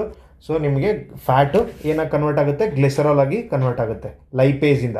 ಸೊ ಇದನ್ನೆಲ್ಲ ನೀವು ನೆನ್ಪಿಟ್ಕೋಬೇಕಾಗುತ್ತೆ. ಮಾಲ್ಟೇಸ್ ಏನು ಕೆಲಸ ಮಾಡುತ್ತೆ, ಸುಕ್ರೇಸ್, ಲ್ಯಾಕ್ಟೇಸ್, ಪೆಪ್ಟೇಸ್, ಲೈಪೇಸ್, ಇದೆಲ್ಲ ಎನ್ಸೈಮ್ಗಳು ತುಂಬ ಇಂಪಾರ್ಟೆಂಟ್. ಆಮೇಲೆ ಜೀರ್ಣಾಂಗ ವ್ಯವಸ್ಥೆಗೆ ಕೆಲವೊಂದು ದೋಷಗಳು ಏನೇನಿದೆ ಅಂತಂದರೆ, ಆಮೇಲೆ ಇಲ್ಲಿ ನೋಡಿ, ಇದಾದಮೇಲೆ ಒಂದು ಪಾಯಿಂಟ್ ಹೇಳ್ತೀನಿ ನಿಮಗೆ. ಏನಂತಂದರೆ ಈಗಲೇ ಹೇಳ್ಬಿಡ್ತೀನಿ ನೋಡಿ. ಈ NCERT ಬುಕ್ಗಳಲ್ಲಿ ನಿಮಗೆ ಕೆಲವೊಂದು ಬೇಸಿಕ್ ಇನ್ಫಾರ್ಮೇಷನ್ ಕೊಟ್ಟಿದ್ದಾರೆ. ಆಮೇಲೆ ಕೆಲವೊಂದು ಎಷ್ಟು ಡೆಪ್ತ್ ಇನ್ಫಾರ್ಮೇಷನ್ ಕೊಟ್ಟಿದ್ದಾರೆ ಅಂದರೆ ಅದೆಲ್ಲ ನಿಮ್ಗೆ ಎಕ್ಸಾಮಿಗೆ ಬರುವಂಥ ಪ್ರೊಬ್ಯಾಬಿಲಿಟಿ ಕಡಿಮೆ ಇರುತ್ತೆ. ಈಗ ಇದೇ ನಿಮಗೆ ಡೈಜೆಷನ್ ಸಿಸ್ಟಮ್ ಬಗ್ಗೆ ಕೆಲವೊಂದು ಪಾಯಿಂಟನ್ನು ತುಂಬ ಎಲಾಬ್ರೇಟಿವ್ ಆಗಿ ಕೊಟ್ಟಿದ್ದಾರೆ. ಇದೆಲ್ಲ ಏನಂತಂದರೆ ನಿಮಗೆ ಅಷ್ಟೆಲ್ಲ ಇಂಪಾರ್ಟೆಂಟ್ ಇರಲ್ಲ. ಅದಕ್ಕೋಸ್ಕರ ನಾನು ಏನು ಮಾಡಿದ್ದೀನಿ, ಬೇಸಿಕ್ಸ್ ಏನಿದೆ ಅದನ್ನೆಲ್ಲ ನಿಮಗೆ NCERTಯಿಂದ ತೊಗೊಂಡಿದ್ದೀನಿ, ಅದನ್ನು ಎಕ್ಸ್ಪ್ಲೇನ್ ಮಾಡಿ ಹೇಳ್ತಾ ಇದ್ದೀನಿ. ನೆಕ್ಸ್ಟ್ ಕ್ಲಾಸಲ್ಲಿ ನಾನು ಫಸ್ಟಿಗೆ ಮಾಡಿದೆ. ಫಸ್ಟ್ ಕ್ಲಾಸು ಸೆಲ್ಸ್ ಮೇಲೆ ಮಾಡಿದ್ವಿ, ಸೆಕೆಂಡ್ ಕ್ಲಾಸ್ ಟಿಶ್ಯೂಸ್ ಮೇಲೆ ಮಾಡಿದ್ವಿ, ಥರ್ಡ್ ಕ್ಲಾಸ್ ಏನು ಮಾಡಿದ್ವಿ, ಟಿಶ್ಯೂಸ್ ಆ್ಯಂಡ್ ಸೆಲ್ಸ್ ಎರಡನ್ನೂ ಸೇರಿಸಿ MCQನ ಸಾಲ್ವ್ ಮಾಡಿದ್ವಿ, ಒಂದು 40-45 ಕ್ವಶನ್ಸ್. ಅದೇ ಥರ ಈಗ ಫೋರ್ತ್ ಕ್ಲಾಸು ನಾವು ಬ್ಲಡ್ ಆ್ಯಂಡ್ ಬೋನ್ ಬಗ್ಗೆ ಮಾಡಿದ್ದೀವಿ. ಅದಾದಮೇಲೆ ಫಿಫ್ತ್ ಕ್ಲಾಸು ಡೈಜೆಷನ್ ಬಗ್ಗೆ ಮಾಡ್ತಾ ಇದ್ದೀವಿ. ಈ 4th ಆ್ಯಂಡ್ 5th ಕ್ಲಾಸ್ ಆದಮೇಲೆ ಇನ್ನೊಂದು 6th ಕ್ಲಾಸ್ ಒಂದು ಮಾಡ್ತೀನಿ. ಸೊ ಅದು ರೆಸ್ಪಿರೇಟರಿ ಸಿಸ್ಟಮ್ ಮತ್ತು ನಿಮ್ಮ ಕಿಡ್ನೀಸ್ ಮೇಲೆ ಒಂದು ಕ್ಲಾಸ್ ಆಗುತ್ತೆ. ಸೊ ಈ 3 ಕ್ಲಾಸ್ ಆದಮೇಲೆ ನಿಮಗೆ ಅರೌಂಡ್ 100 MCQs ಈ 3 ಚಾಪ್ಟರ್ ಮೇಲೇ ಬಂದಿದೆ. ಸೊ ಈ 3 ಚಾಪ್ಟರ್ ಮೇಲೆ ಬಂದಿರೋಂಥ MCQಸ್ನೆಲ್ಲ ಸಾಲ್ವ್ ಮಾಡಿಸಿದ್ರೆ ಅದ್ರದ್ದು ಎಕ್ಸ್ಪ್ಲನೇಷನ್ ನೀವು ಕೇಳಿದ್ರೆ ನಿಮ್ಗೇನಾಗುತ್ತೆ, ಈ ಎಲ್ಲ ಟಾಪಿಕ್ಗಳು ಎಲ್ಲಿಂದ ಯಾವ ಥರ ಕ್ವಶನ್ ಬರ್ತಾ ಇದೆ, ಆ ಕ್ವಶನ್ಗಳನ್ನು ನಾವು ಯಾವ ಥರ ಓದಬೇಕು, ನೀವು ಇನ್ನೊಂದು ಸಾರಿ ಈ ವಿಡಿಯೋ ನೋಡಿದಾಗ ಇನ್ನೂ ಇನ್ಡೆಪ್ತಾಗಿ ಅರ್ಥ ಆಗುತ್ತೆ ನಿಮಗೆ. ಸೊ ಅದಕ್ಕೋಸ್ಕರ ನೀವು ನೆನಪಿಟ್ಕೊಳ್ಳಿ, ಈ ಕ್ಲಾಸ್ ಆದಮೇಲೆ ನೀವು ಕಂಪಲ್ಸರಿ ಮುಂದೆ ಇದನ್ನು ಆಮೇಲೆ ನೋಡ್ತಾ ಇದ್ದರೆ, ಸೊ ನೀವು ಲಾಸ್ಟ್ ಇದು ಮೋರ್ ದ್ಯಾನ್ 100 ಕ್ವಶನ್ಸು ಬರೀ ಲಾಸ್ಟ್ ನಡೆದಿರುವಂಥ 2-3 ಕ್ಲಾಸಿಂದ ಬಂದಿದೆ ಪ್ರೀವಿಯಸ್ ಇಯರ್ ಕ್ವಶನ್. ಸೊ ಈ ಎಲ್ಲ ಪ್ರೀವಿಯಸ್ ಇಯರ್ ಕ್ವಶನ್ ಸಾಲ್ವ್ ಮಾಡಿ ಪ್ಲಸ್ ಈ ಕ್ಲಾಸಲ್ಲಿರುವಂಥ ನೋಟ್ಸ್ಗಳನ್ನೂ ನೀವೆಲ್ಲ ನೀಟಾಗಿ ಬರ್ಕೊಂಡ್ರೆ ನಿಮಗೆ ಎಕ್ಸಾಮಲ್ಲಿ ಅದೇ ಕ್ವಶನ್ಸ್ಗಳು ಬರುತ್ತೆ. So you can handle it easily. Okay, next ಜೀರ್ಣಾಂಗ ವ್ಯವಸ್ಥೆ ಬಗ್ಗೆ ನೋಡೋಣ. ಇದು ಅರ್ಥ ಆಯಿತು ಅನ್ಕೋತೀನಿ. ನಿಮ್ಗೆ ಎಲ್ಲೆಲ್ಲಿ ಗ್ಯಾಪ್ ಇರುತ್ತೋ ಅದೆಲ್ಲ ಗ್ಯಾಪ್ ಎಲ್ಲಿ ಫಿಲಪ್ ಆಗುತ್ತೆ, ಇದನ್ನ ಯಾಕೆ ಸರ್ ಹೇಳ್ತಿಲ್ಲ ಈ ಕ್ಲಾಸಲ್ಲಿ ಅಂದರೆ, ಈ MCQ ಸಾಲ್ವ್ ಮಾಡಿಸ್ಬೇಕಾದ್ರೆ ಈ MCQ ಜೊತೆಗೆ ರಿವರ್ಸ್ ಇಂಜಿನಿಯರಿಂಗ್ ಆಗಿ ಆ ಟಾಪಿಕ್ ಬಗ್ಗೆ ಕಂಟೆಂಟ್ ಡೀಟೇಲ್ಸ್ ಇನ್ಫಾರ್ಮೇಷನ್ ಕೊಡ್ತೀನಿ ನಾನು. ನಿಮಗೆ ಯಾವ ಥರ ಕಂಟೆಂಟ್ ಇನ್ಫಾರ್ಮೇಷನ್ ಕೊಡ್ತೀನಿ ಅನ್ನೋ ನೋಡಬೇಕು ಅಂದರೆ ಥರ್ಡ್ ಕ್ಲಾಸ್ ನೋಡಿ, ನಮ್ಮ ಸೈನ್ಸ್ ಸೀರೀಸಲ್ಲಿ ಥರ್ಡ್ ಕ್ಲಾಸ್ ನೋಡಿ, ಅದರಲ್ಲಿ ಒಂದು 30-35 ಕ್ವಶನ್ ಏನು ಸಾಲ್ವ್ ಮಾಡಿದ್ದಿದೆ. Okay, let's continue. ಓಕೆ, ನಿಮಗೆ ಜಠರದಲ್ಲಿ HCl ಇರುತ್ತೆ ಅಂತ ಹೇಳಿದ್ದೆ. ಈ HCl ಕಂಟೆಂಟ್ ಏನಾದ್ರು ಹೆಚ್ಚಿಗೆ ಆದರೆ ನಿಮಗೆ ಆ್ಯಸಿಡಿಟಿ ಆಗುತ್ತೆ. ಓಕೆ, ಇದನ್ನೆಲ್ಲ ನೀವು ಫೀಲ್ ಮಾಡಿರ್ತೀರ, ಆ್ಯಸಿಡಿಟಿ ಆಗುತ್ತೆ. ಇದನ್ನು ಆ್ಯಸಿಡಿಟಿ ಹೋಗಿಸ್ಬೇಕು ಅಂದರೆ HCl ಕಂಟೆಂಟ್ ಹೆಚ್ಚಾಗಿ ಆ್ಯಸಿಡಿಟಿ ಆದಾಗ ನೀವು ಒಂದು ಟ್ಯಾಬ್ಲೆಟ್ ತೊಗೋತೀರಾ. ನೀವು ಆ್ಯಸಿಡಿಟಿ ಪ್ರಾಬ್ಲಮ್ ಇದೆ ಸರ್, ಒಂದು ಟ್ಯಾಬ್ಲೆಟ್ ಕೊಡಿ ಅಂತ ನಿಮ್ಮ ಮೆಡಿಕಲ್ ಸ್ಟೋರಲ್ಲಿ ಕೇಳಿದ್ರೆ ಅವರೊಂದು ಟ್ಯಾಬ್ಲೆಟ್ ಕೊಡ್ತಾರೆ, ತೊಗೊಳ್ಳಿ ಸರ್ ಅಂತ. ಈ ಟ್ಯಾಬ್ಲೆಟಲ್ಲಿ ಏನಿರುತ್ತೆ ಅಂದರೆ ಇದಕ್ಕೆ ಮಿಲ್ಕ್ ಆಫ್ ಮೆಗ್ನೀಷಿಯಾ ಅಂತ ಕರೀತಾರೆ. ಈ ಮಿಲ್ಕ್ ಆಫ್ ಮೆಗ್ನೀಷಿಯಾ ಕೆಮಿಕಲ್ ಏನು ಮಾಡುತ್ತೆ ಅಂದರೆ ಈ ಆ್ಯಸಿಡ್ ಕಂಟೆಂಟದ್ದು ಆ್ಯಸಿಡಿಟಿ ಕಡಿಮೆ ಮಾಡಿ, ಇದು ಬೇಸ್.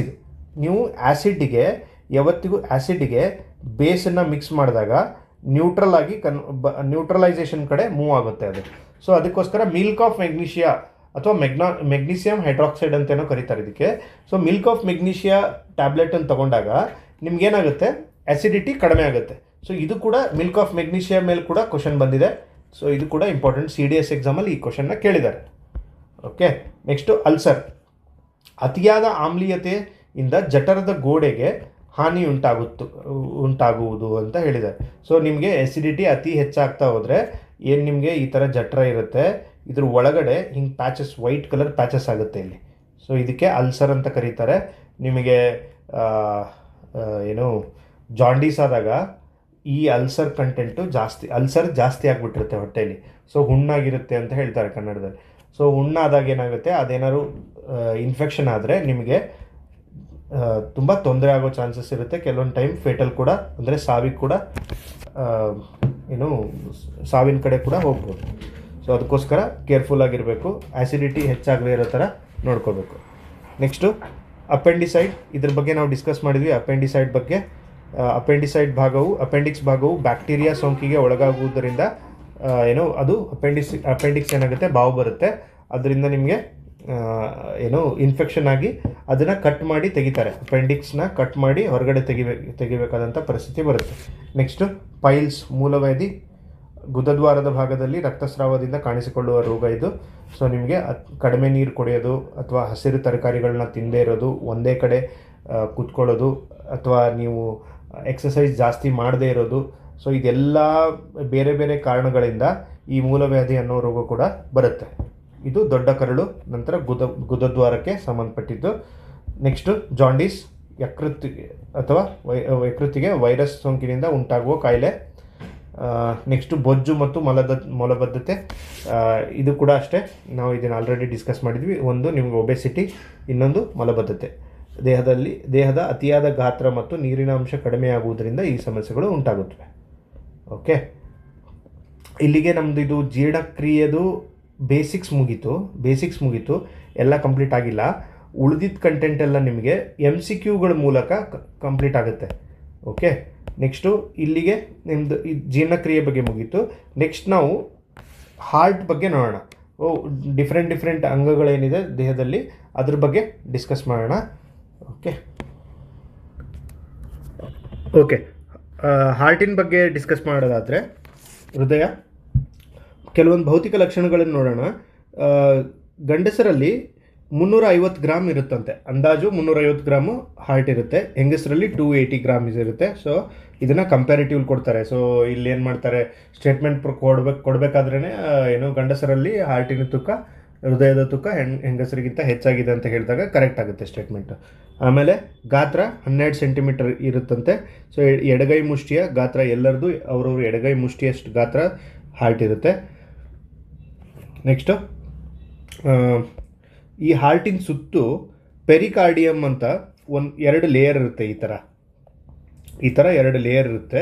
ಇದ್ರ ನಡುವೆ ಒಂದು ಲಿಕ್ವಿಡ್ ಲೈಕ್ ಸ್ಟ್ರಕ್ಚರ್ ಇರುತ್ತೆ. ಇದೇನು ಮಾಡುತ್ತೆ ಅಂದರೆ ಹಾರ್ಟನ್ನು ಡ್ಯಾಮೇಜಿಂದ ತಪ್ಪಿಸುತ್ತೆ. ಬೇರೆ ಆರ್ಗನ್ಸ್ ಡ್ಯಾಮೇಜಿಂದ ಈ ಎರಡು ಪದರಗಳ ಪೊರೆ, ಇದರ ನಡುವಿನ ದ್ರವವು ಯಾಂತ್ರಿಕ ಆಘಾತದಿಂದ ರಕ್ಷಿಸುತ್ತದೆ ಅಂತಿದೆ. ಪೆರಿಕಾರ್ಡಿಯಂ ನೆನಪಿಟ್ಕೊಳ್ಳಿ, ಪೆರಿಕಾರ್ಡಿಯಂ. ನೆಕ್ಸ್ಟು ಹಾರ್ಟಲ್ಲಿ 4 ಕೋಣೆಗಳಿರುತ್ತೆ, ಇದನ್ನೆಲ್ಲ ನೀವು ಓದಿರ್ತೀರ. ಆರಿಕಲ್ಸ್ ಆ್ಯಂಡ್ ವೆಂಟ್ರಿಕಲ್ಸ್, ಹೃತ್ಕರ್ಣ ಮತ್ತು ಹೃತ್ಕುಕ್ಷಿ ಅಂತ ಕರೀತಾರೆ. ಸೊ ಇದೆಲ್ಲ ನಿಮಗೆ ಗೊತ್ತಿರುತ್ತೆ. ಇಲ್ಲಿ 2. ನೆಕ್ಸ್ಟ್ ಅದಾದಮೇಲೆ ಒಳರಚನೆ ಬಗ್ಗೆ ಎಲ್ಲ ಡಿಸ್ಕಸ್ ಮಾಡೋಣ. ಸೊ ಹಾರ್ಟಲ್ಲಿ ಮೇನ್ ಡಿಸ್ಕಸ್ ಮಾಡಬೇಕಾಗಿದೆ ಏನಂದರೆ, ಅದಕ್ಕಿಂತ ಮುಂಚೆ ಕೆಲವೊಂದು ಪಾಯಿಂಟನ್ನು ನೋಡೋಣ. ಮಾನವನ ಹಾರ್ಟು 72 ಸಾರಿ ಬೀಟ್ ಆಗುತ್ತೆ 1 ನಿಮಿಷಕ್ಕೆ, 72 ಬೀಟ್ಸ್ ಪರ್ ಮಿನಿಟ್. ಅದೇ ಥರ ನೀಲಿ ತಿಮಿಂಗ್ಲು, ಬ್ಲೂ ವೇಲ್ ಏನಾಗುತ್ತೆ 4 to 5 BPM ಇರುತ್ತೆ. ಭ್ರೂಣದಲ್ಲಿದ್ದಾಗ ಮಾನವ ಅಂದರೆ ಶಿಶು ಭ್ರೂಣದಲ್ಲಿದ್ದಾಗ 6 ತಿಂಗಳ ನಂತರ, ಅಂದರೆ 6 ವಾರಗಳ ನಂತರ, ಭ್ರೂಣ ಆಗಿ 6 ವಾರಗಳ ನಂತರ ಹಾರ್ಟ್ದು ರಚನೆ ಆಗೋಕ್ಕೆ ಸ್ಟಾರ್ಟ್ ಆಗುತ್ತೆ. ಸೊ ಹಾರ್ಟ್ದು ರಚನೆ ಯಾವಾಗ ಆಗೋಕ್ಕೆ ಸ್ಟಾರ್ಟ್ ಆಗುತ್ತೆ ಅಂದರೆ ಪ್ರೆಗ್ನೆಂಟ್ ಆಗಿ 6 ವಾರಗಳ ನಂತರ, ಭ್ರೂಣ ರಚನೆಯಾಗಿ 6 ವಾರಗಳ ನಂತರ. ಹಮ್ಮಿಂಗ್ ಬರ್ಡ್ದು ಬ್ಲಡ್ ರೇಟ್ BP ರೇಟು ಸಿಕ್ಕಾಪಟ್ಟೆ ಜಾಸ್ತಿ ಇದೆ, ಹೈಯೆಸ್ಟ್ ಇರೋದು ಹಮ್ಮಿಂಗ್ ಬರ್ಡಲ್ಲಿ. ಹಮ್ಮಿಂಗ್ ಬರ್ಡ್ ಬಗ್ಗೆ ನಿಮ್ಗೆ ಗೊತ್ತಿರಬೇಕು. Humming bird smallest bird in the world ಇದು, ಸ್ಮಾಲೆಸ್ಟ್ ಬರ್ಡ್. ಓಕೆ, ಇದು ಬರ್ಡ್ದು ಎಷ್ಟಿರುತ್ತೆ ಅಂದರೆ 1256 BPM ಇರುತ್ತೆ. ಎಕ್ಸಾಕ್ಟ್ ನಂಬರ್ ನೆನ್ಪಿಟ್ಕೋಬೇಡಿ, ಅತಿ ಹೆಚ್ಚು ಇದರಲ್ಲಿ ಇರುತ್ತೆ ಅಂತ ನೆನ್ಪಿಟ್ಕೊಳ್ಳಿ ಅಷ್ಟೇ. ಓಕೆ, ನೆಕ್ಸ್ಟು ನಿಮಗೆ ಹೃದಯದ ಬಡಿತ. ಇದರಲ್ಲಿ ನಾವು ನೋಡಬೇಕಾಗಿದೆ ಏನಂದರೆ, ಒಂದು ಸಿಸ್ಟೋಲ್ ಆ್ಯಂಡ್ ಡಯಾಸ್ಟೋಲ್ ಅಂತ ಇರುತ್ತೆ. ಸಿಸ್ಟೋಲ್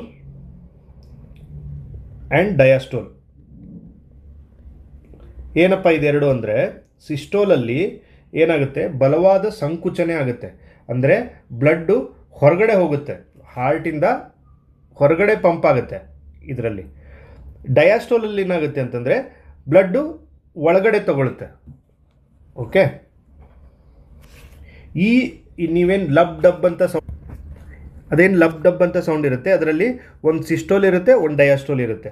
ಒಂದು ಬ್ಲಡ್ಡನ್ನು ಹೊರಗಡೆ ಕಳಿಸುತ್ತೆ, ಇನ್ನೊಂದು ಬ್ಲಡ್ಡನ್ನು ಒಳಗಡೆ ತಗೊಳುತ್ತೆ ಹಾರ್ಟಲ್ಲಿ. So systole and diastole. Systole ನಿಮಗೆ ಜನರಲಿ ಮಾನವರಲ್ಲಿ 120/80 ಇರಬೇಕು. ಈ 120 ಏನಂದರೆ ಸಿಸ್ಟೋಲ್, ಇದು 80 ಏನಿದು ಡಯಾಸ್ಟೋಲ್ ಇದು.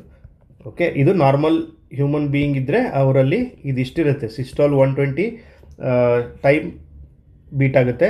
ಸೊ ದಿಸ್ ಒನ್ BP ಇಷ್ಟಿರಬೇಕಾಗುತ್ತೆ ನಿಮ್ಮದು, 120/80. ಓಕೆ, ನೆಕ್ಸ್ಟ್ ಅದಾದಮೇಲೆ ಒಂದು ಸಿಸ್ಟೋಲು ಡಯಾಸ್ಟೋಲ್ ಕೂಡಿದ್ರೆ ಒಂದು ಹೃದಯದ ಬಡಿತ, ಒಂದು ಹಾರ್ಟ್ ಬೀಟ್ ಅಂತ ಕರೀತಾರೆ. ನೆಕ್ಸ್ಟ್ ನಿಮಗೆ ಹಾರ್ಟಲ್ಲಿ ಕೆಲವೊಂದು ಸಾರಿ ಈ ಬೀಟಿಂಗ್ ಪ್ರಾಬ್ಲಮ್ ಇದ್ದರೆ, ಸಿಸ್ಟೋಲ್ ಡಯಾಸ್ಟೋಲಲ್ಲಿ ಪ್ರಾಬ್ಲಮ್ ಇದ್ದರೆ ಏನು ಮಾಡ್ತಾರೆ, ಪೇಸ್ ಮೇಕರ್ ಅಂತ ಹಾಕ್ತಾರೆ, ಆರ್ಟಿಫಿಷಿಯಲ್ ಪಂಪಿಂಗ್ ಥರ. ಸೊ ಇದು SA ನೋಡ್ ಅಂತ ಕರೀತಾರೆ, ಇದಕ್ಕೆ SA ನೋಡಲ್ಲಿ ಇನ್ಕ್ಲೂಡ್ ಮಾಡಿರ್ತಾರೆ. ಆಮೇಲೆ ಸ್ಟೆಥೋಸ್ಕೋಪ್ ಯಾವುದಕ್ಕೆ, ಹಾರ್ಟ್ ಬೀಟನ್ನು ಚೆಕ್ ಮಾಡೋದಕ್ಕೆ ನಿಮಗೆ ಸ್ಟೆಥೋಸ್ಕೋಪನ್ನು ಯೂಸ್ ಮಾಡ್ತಾರೆ. ಅದಾದಮೇಲೆ ಕೆಲವೊಂದು ರಕ್ತ ಒತ್ತಡದ ಮಾಪನದ ಬಗ್ಗೆ ಎಲ್ಲ ಹೇಳಿದ್ದಾರೆ. ಸೊ ಇದು ಅಷ್ಟು ಇಂಪಾರ್ಟೆಂಟ್ ಅಲ್ಲ ನಿಮಗೆ. ಇಲ್ಲೇನೆಂದರೆ ನಿಮಗೆ ಒಂದು ಜನರಲ್ ರೇಂಜ್ ಗೊತ್ತಿರಬೇಕು, 120/80 is normal. Okay, next TMT test ಅಂತಂದು ಮಾಡ್ತಾರೆ, ಥ್ರೆಡ್ಮಿಲ್ ಟೆಸ್ಟ್ ಅಂತ ಕರೀತಾರೆ ಇದಕ್ಕೆ, ಥ್ರೆಡ್ಮಿಲ್ ಟೆಸ್ಟ್ ಅಂತ. ಸೊ ಈ ಥ್ರೆಡ್ಮಿಲ್ ಟೆಸ್ಟ್ ಯಾಕೆ ಮಾಡ್ತಾರೆ ಅಂತಂದರೆ, ರಕ್ತದೊತ್ತಡ ಪರೀಕ್ಷೆ ಮಾಡೋದಕ್ಕೆ ಥ್ರೆಡ್ಮಿಲ್ ಟೆಸ್ಟನ್ನು ಮಾಡ್ತಾರೆ. ECG ಬಗ್ಗೆ ಗೊತ್ತಿರುತ್ತೆ, ಕಾರ್ಡಿಯೋಗ್ರಫಿ ಅಂತ ಕರೀತಾರೆ ECG ಬಗ್ಗೆ. ಕಾರ್ಡಿಯೋಗ್ರಫಿ ಹೃದಯದ ಕಾರ್ಯ ಪರೀಕ್ಷಿಸುವ ಗ್ರಾಫ್ ಇದು. ಸೊ ಈ ಥರ ಗ್ರಾಫಿಕ್ಸ್ ಇದರಲ್ಲಿ ತೋರಿಸುತ್ತೆ ನಿಮ್ದು ಹಾರ್ಟ್ ಯಾವ ಥರ ಕೆಲಸ ಮಾಡ್ತಿದೆ ಅಂತ. ಸ್ಪಿಗ್ಮೋಮ್ಯಾನೋಮೀಟರ್ನ ಯಾಕೆ ಯೂಸ್ ಮಾಡ್ತಾರೆ, BPನ ಕಂಡುಹಿಡಿಯೋದಕ್ಕೆ ಸ್ಪಿಗ್ಮೋಮ್ಯಾನೋಮೀಟರ್ನ ಯೂಸ್ ಮಾಡ್ತಾರೆ. ಇದೆಲ್ಲ ಇನ್ಸ್ಟ್ರೂಮೆಂಟ್ಸ್ ಕೊಟ್ಟು ಇದನ್ನು ಯಾಕೆ ಯೂಸ್ ಮಾಡ್ತಾರೆ, ಅಥವಾ ಈ ಟೆಸ್ಟ್ ಕೊಟ್ಟು ಇದನ್ನು ಯಾಕೆ ಯೂಸ್ ಮಾಡ್ತಾರೆ ಅಂತ ಕೇಳ್ತಾರೆ. ಸೊ ಇದು ಕೂಡ ಇಂಪಾರ್ಟೆಂಟ್ ಆಗುತ್ತೆ. ಸ್ಪಿಗ್ಮೋಮ್ಯಾನೋಮೀಟರ್, BP, TMT ಟೆಸ್ಟು, ರಕ್ತದ ಒತ್ತಡ ಪರೀಕ್ಷೆ, ECG, ಹೃದಯದ ಕಾರ್ಯನಿರ್ವಹಣೆ. Okay, next important heart related topic ಯಾವುದು ಅಂದರೆ ಡಬಲ್ ಸರ್ಕ್ಯುಲೇಷನ್ ಸಿಸ್ಟಮ್ ಅಂತ. ಇದನ್ನು ಕಂಡುಹಿಡಿದವರು ಡಾಕ್ಟರ್ ವಿಲಿಯಂ ಹಾರ್ವೆ ಅನ್ನೋರು. ಇದನ್ನು ನಾವು ಲಾಸ್ಟ್ ಕ್ಲಾಸಲ್ಲಿ ಡಿಸ್ಕಸ್ ಮಾಡಿದ್ವಿ. ಬ್ಲಡ್ ಸರ್ಕ್ಯುಲೇಷನ್ನ ಯಾವ ಥರ ಆಗುತ್ತೆ ಅಂತ ಕಂಡುಹಿಡಿದವರು ಡಾಕ್ಟರ್ ವಿಲಿಯಂ ಹಾರ್ವೆ ಅವರು. ಸೊ ಇವರು ಡಬಲ್ ಸರ್ಕ್ಯುಲೇಷನ್ ಸಿಸ್ಟಮನ್ನು ಕಂಡುಹಿಡಿದಿರ್ತಾರೆ. ಈ ಡಬಲ್ ಸರ್ಕ್ಯುಲೇಷನ್ ಸಿಸ್ಟಮಲ್ಲಿ ಏನಾಗುತ್ತೆ ಅಂದರೆ, ಹಾರ್ಟು ಮಿಡ್ಲಲ್ಲಿದೆ, ಇಲ್ಲಿ ಇನ್ನು ಒಂದು ಕಡೆ ಲಂಗ್ಸ್ ಇದೆ, ಇನ್ನೊಂದು ಕಡೆ ಬಾಡಿ ಇದೆ ಕಂಪ್ಲೀಟಾಗಿ. ಇಲ್ಲೇನಾಗುತ್ತೆ ಅಂದರೆ, ಡಬಲ್ ಸರ್ಕ್ಯುಲೇಷನ್ ಸಿಸ್ಟಮಲ್ಲಿ ಫಸ್ಟ್ ಸರ್ಕ್ಯುಲೇಷನ್ನ ನಾವು ಪಲ್ಮನರಿ ಸರ್ಕ್ಯುಲೇಷನ್ ಅಥವಾ ಪುಪ್ಪುಸ ಪುಪ್ಪುಸಕ ಪರಿಚಲನೆ ಅಂತ ಕರಿತೀವಿ. ಸೊ ಪಲ್ಮನರಿ ಸರ್ಕ್ಯುಲೇಷನ್ ಅಂತ ನೆನ್ಪಿಟ್ಕೊಳ್ಳೋದೇ ಈಸಿ ನಿಮಗೆ. ಪಲ್ಮನರಿ ಸರ್ಕ್ಯುಲೇಷನಲ್ಲಿ ಏನಾಗುತ್ತೆ ಅಂದರೆ ಹೃದಯದ ಬಲಭಾಗದಿಂದ ಅಶುದ್ಧ ರಕ್ತ ಶ್ವಾಸಕೋಶಕ್ಕೆ ಹೋಗುತ್ತೆ. ಸೊ ಹೃದಯದ ಬಲಭಾಗದಿಂದ ಈ ಜಾಗದಿಂದ ನಿಮಗೆ ಅಶುದ್ಧವಾದಂಥ ರಕ್ತ ಲಂಗ್ಸಿಗೆ ಹೋಗುತ್ತೆ. ಹೋಗಿ ಅಲ್ಲಿ ಆಮ್ಲಜನಕ, ನೀವೇನು ಉಸಿರಾಟದ ಮೂಲಕ ಆಮ್ಲಜನಕ ತೊಗೊಂಡಿರ್ತೀರಿ ಅದನ್ನು ಅಬ್ಸಾರ್ಬ್ ಮಾಡಿಕೊಂಡು ಅದನ್ನು ತಗೊಂಡು ಆಮ್ಲಜನಕದ ಜೊತೆಗೆ ಶುದ್ಧ ರಕ್ತವಾಗಿ ಅದು ನಿಮಗೆ ಎಡಭಾಗಕ್ಕೆ ಬರುತ್ತೆ. ಏನಾಗುತ್ತೆ ಇನ್ನೊಂದು ಸರಿ ಹೇಳ್ತೀನಿ ನೋಡಿ. ಈ ಡಬಲ್ ಸರ್ಕ್ಯುಲೇಷನ್ ಸಿಸ್ಟಮಲ್ಲಿ ಫಸ್ಟು ಇಲ್ಲಿಂದ ಹೃದಯದ ಬಲಭಾಗದಿಂದ ಈ ಜಾಗದಿಂದ ಇಂಪ್ಯೂರ್ ಬ್ಲಡ್ ಏನಿರುತ್ತೆ, ಅಶುದ್ಧ ರಕ್ತ ಏನಿರುತ್ತೆ ಅದು ಶ್ವಾಸಕೋಶಕ್ಕೆ ಹೋಗುತ್ತೆ. ಓಕೆ, ಇಲ್ಲಿದೆ ನೋಡಿ, ಇಲ್ಲಿ ಹೋಗಿದೆ. ಸೊ ಹೋಗಿ ಇಲ್ಲಿ ಶ್ವಾಸಕೋಶದಲ್ಲಿ ನಿಮಗೆ ಶುದ್ಧವಾದಂಥ ಆಕ್ಸಿಜನ್ ಏನು ನೀವು ಉಸಿರಾಟದ ಮೂಲಕ ತೊಗೊಂಡಿರ್ತೀರಾ ಆ ಆಕ್ಸಿಜನ್ನ ಅಬ್ಸಾರ್ಬ್ ಮಾಡಿಕೊಂಡು ಶುದ್ಧ ರಕ್ತ ಎಡಭಾಗಕ್ಕೆ ಹಾರ್ಟಿನ ಎಡಭಾಗಕ್ಕೆ ಬರುತ್ತೆ. ಓಕೆ, ಇದು ಇದು ಪಲ್ಮನರಿ ಸರ್ಕ್ಯುಲೇಷನಲ್ಲಿ ಇಷ್ಟು ಕೆಲಸ ಮಾಡುತ್ತೆ. ನೆಕ್ಸ್ಟ್ ಅದಾದಮೇಲೆ ನಿಮಗೆ ಸಿಸ್ಟಮಿಕ್ ಸರ್ಕ್ಯುಲೇಷನಲ್ಲಿ ಏನಾಗುತ್ತೆ ಅಂತಂದರೆ ಹೃದಯದ ಎಡಭಾಗದಿಂದ ಶುದ್ಧ ರಕ್ತ ದೇಹದ ಎಲ್ಲ ಅಂಗಾಂಶಗಳಿಗೆ ಸರಬರಾಜಾಗುತ್ತೆ. ಸೊ ಹೃದಯದ ಎಡಭಾಗದಿಂದ ಶುದ್ಧ ರಕ್ತ ಏನಂತಂದರೆ ದೇಹದ ಎಲ್ಲ ಅಂಗಾಂಶಗಳಿಗೆ, ಇಲ್ಲೇನು ನೀವು ಆಕ್ಸಿಜನ್ ಅಬ್ಸಾರ್ಬ್ ಮಾಡ್ಕೊಂಡು ಎಡಭಾಗಕ್ಕೆ ಬಂದಿರುತ್ತೆ ಇದು ದೇಹದ ಎಲ್ಲ ಭಾಗಗಳಿಗೆ ಆಕ್ಸಿಜನ್ನು ಸಪ್ಲೈ ಎಡಭಾಗದಿಂದ ಆಗುತ್ತೆ ಇದರಿಂದ. ಓಕೆ, ಇಷ್ಟು ಕೆಲಸ ಇದು ಡಬಲ್ ಸರ್ಕ್ಯುಲೇಷನ್ ಸಿಸ್ಟಮ್. ಸಿಂಪಲ್ ಆಗಿ ಇಷ್ಟು ನೆನ್ಪಿಟ್ಕೊಳ್ಳಿ. ಆರ್ಟರೀಸ್ ಏನು ಮಾಡುತ್ತೆ ಅಂದರೆ ಶುದ್ಧ ರಕ್ತನ ಕ್ಯಾರಿ ಮಾಡುತ್ತೆ. ವೇನ್ಸು ಅಶುದ್ಧ ರಕ್ತನ ಕ್ಯಾರಿ ಮಾಡುತ್ತೆ. ಇದನ್ನು ನೆನಪಿಟ್ಕೊಳ್ಳಿ, ತುಂಬ ಇಂಪಾರ್ಟೆಂಟ್ ಆಗುತ್ತೆ. ವೇನ್ಸ್ ವೇಸ್ಟ್ ಅಂತ ನೆನ್ಪಿಟ್ಕೊಳ್ಳಿ. ಸೊ ಈ ಥರ ನಿಮಗೆ ನೆನಪಿಡಿಯುತ್ತೆ. ವೇನ್ಸ್ ವೇಸ್ಟ್ ರಕ್ತ ಅಂತ, ಅಶುದ್ಧ ರಕ್ತ ಅಂತ ನೆನ್ಪಿಟ್ಕೊಳ್ಳೋಕ್ಕಿದು. Okay, next double circulation system ಇಷ್ಟೇ ಇದೆ. ನಿಮ್ಗೆ ಇಷ್ಟೇ ಇಂಪಾರ್ಟೆಂಟ್ ಆಗುತ್ತೆ. ಇಷ್ಟೇ ನೆನ್ಪಿಟ್ಕೊಳ್ಳಿ. ವಿಲಿಯಂ ಹಾರ್ವೆನ್ ನೆನ್ಪಿಟ್ಕೊಳ್ಳಿ. ಪಲ್ಮನರಿ ಸರ್ಕ್ಯುಲೇಷನ್ ಒಂದು, ಸಿಸ್ಟಮಿಕ್ ಸರ್ಕ್ಯುಲೇಷನ್ ಒಂದು. ನಿಮ್ಗೆ ಇದೇನಾದ್ರು ಅರ್ಥ ಆಗಿಲ್ಲ ಅಂದರೆ ಇನ್ನೊಂದು ಸರಿ ರಿವೈಸ್ ಇದೇ ವಿಡಿಯೋನ ಇನ್ನೊಂದು ಸರಿ ನೋಡಿ, ತಿಳಿಯುತ್ತೆ. ನೆಕ್ಸ್ಟು ಕೆಲವೊಂದು ಫ್ಯಾಕ್ಟ್ಸ್ ಇದೆ. ಪ್ರಪಂಚದ ಮೊಟ್ಟ ಮೊದಲ ಬಾರಿಗೆ ಶಸ್ತ್ರಚಿಕಿತ್ಸೆ ಇದು ಮಾಡಿದವರು ಡಾಕ್ಟರ್ ಕ್ರಿಶ್ಚಿಯನ್ ಬರ್ನಾರ್ಡ್ ಅನ್ನೋರು ಹಂದಿಯ ಹೃದಯದ ಮೇಲೆ ಇದನ್ನು ಮಾಡಿರ್ತಾರೆ. ನೆಕ್ಸ್ಟ್ ಅದಾದ ಭಾರತದಲ್ಲಿ ಮೊಟ್ಟ ಮೊದಲ ಬಾರಿಗೆ ಡಾಕ್ಟರ್ ವೇಣುಗೋಪಾಲ್ ಅನ್ನೋರು ಮಾಡಿರ್ತಾರೆ. ಬೆಂಗಳೂರಿನಲ್ಲಿ BGS ಹಾಸ್ಪಿಟಲಲ್ಲಿ ಡಾಕ್ಟರ್ ದೇವಿ ಪ್ರಸಾದ್ ಶೆಟ್ಟಿ ಅವರು 9 ದಿನದ ಮಗುವಿಗೆ ಹಾರ್ಟದ್ದು ಸರ್ಜರಿ ಮಾಡಿರ್ತಾರೆ. ಹೃದಯಾಘಾತದ ಪ್ರಥಮ ಚಿಕಿತ್ಸೆಯ ಬಗ್ಗೆ ಕೆಲವೊಂದು ಪಾಯಿಂಟನ್ನು NCERTಲೇ ಕೊಟ್ಟಿರೋದಿದ್ದು. ರೋಗಿಯ ಎದೆಗೂಡಿನ ಸ್ನಾಯುಗಳನ್ನು ಲಯಬದ್ಧವಾಗಿ ಒತ್ತಬೇಕು. ಓಕೆ, CPR ಅಂತ ಏನು ಕರೀತಾರೆ ಇದನ್ನು.